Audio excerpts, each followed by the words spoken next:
Welcome to the deep dive. Today we're jumping straight into this huge shift happening in the silicon world. Our mission really is to cut through the noise, look at the sources, and figure out why Intel seems to be fighting this tough two-front war against AMD and ARM right through 2025. That's exactly it. We're looking at market analysis, tech roadmaps, and the core theme is pretty stark. Intel's moving away from, decades of just unchallenged dominance. It's not just a slump. We're seeing a real qualitative erosion of their leadership. Okay, so to get where we are now, we kind of need to go back. Yeah. Intel's by 86. That's standard from the 80 to 86 and 78. It seemed totally unshakable. So when did the first cracks actually start showing?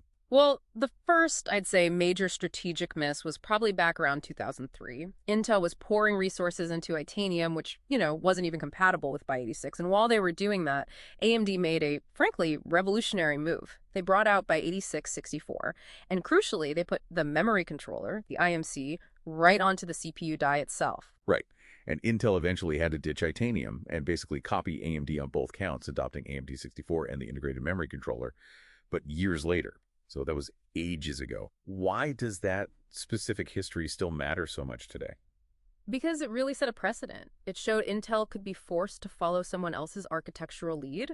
They weren't always dictating the standard. And if you fast forward, you see that vulnerability playing out now where it really, really hurts them. Server profits, AMD's Zen architecture with its chiplet design that gave them immediate yield and cost benefit. Yeah, let's look at the numbers for Q2 2025 because they really tell a story for you, the listener. Intel, still shipping the most server CPUs by volume, 72.7% unit share. Massive. But, and this is the kicker, look at the revenue share. AMD has grabbed a huge 41.0%. Right. So holding on to volume while losing that much revenue. Yeah. That sounds like they're defending the low ground, right? That gap, that's the whole narrative right there. Unit share versus revenue share. It strongly suggests Intel's fighting tooth and nail, probably discounting heavily, maybe on older parts, just to keep volume up in lower margin segments. Meanwhile, AMD, thanks to those chiplets being cheaper to make they can target and win the really profitable deals, the high core count stuff that brings in the big bucks in servers. Okay, so AMD is hitting them head on with profitability, but then there's this other threat, you called it existential, ARM, coming from a different angle entirely. Exactly. It's all about TCO, total cost of ownership. And what's driving it is the hyperscalers, your AWS, your Google, Azure. They're designing their own custom ARM silicon now. And the projections there are kind of wild. ARM is predicting nearly half, almost 50% of the compute going into those top cloud providers in 2025 will be ARM-based. That's the number they're putting out. And the why is just raw efficiency. Power. Data centers becoming these gigawatt-scale operations. Power consumption is everything. And these custom ARM chips. Reports are showing energy efficiency gains up to 60% better than the x86 chips they replace. That's huge. 60%? Yeah. Wow.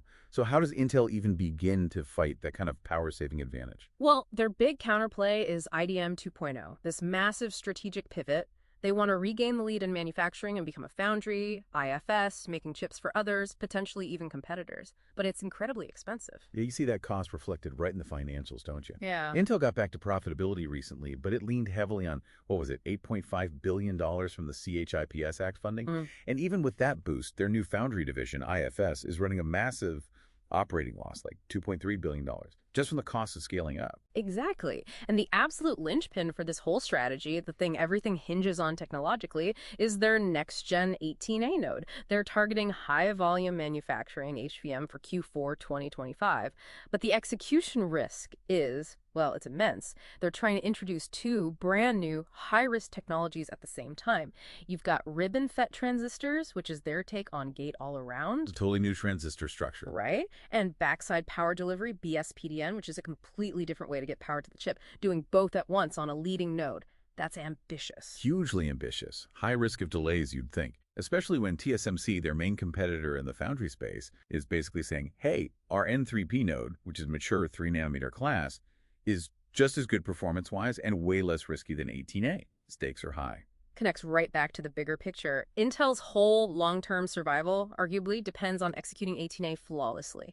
No major slips. They have to get that process leadership back and figure out how to make their architectures way more power efficient to even compete on TCO with those custom ARM chips, otherwise. Otherwise, they risk getting squeezed out of the fastest-growing, most critical part of the data center market. So here's the final thought for you to chew on. We see power efficiency becoming absolutely dominant in the cloud. Can the x86 world Can Intel really survive just by pushing performance higher and higher? Or is a fundamental pivot, putting efficiency truly first, the only way forward? Something to think about until our next deep dive.